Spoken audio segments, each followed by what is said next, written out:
سوال یہ ہے کہ کون سے 3 اوقات ہیں جن کے اندر نماز پڑھنا جائز نہیں؟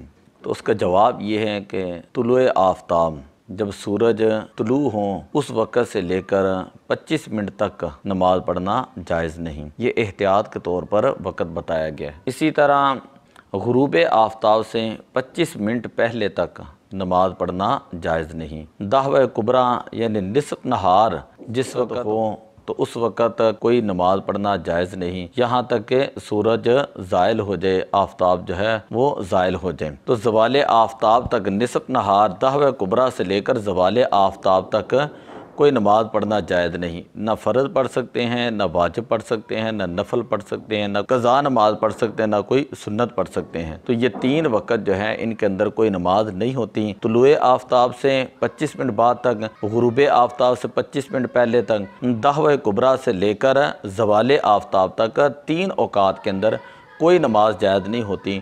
اس دن کے اثر اگر مکروہ وقت کے اندر شروع کرتا ہے تو وہ نماز ہو جاتی ہے، لیکن اتنی زیادہ تاخیر کرنا یہ حرام ہوتا ہے۔ دعا اللہ عمل کی توفیق عطا فرمائے۔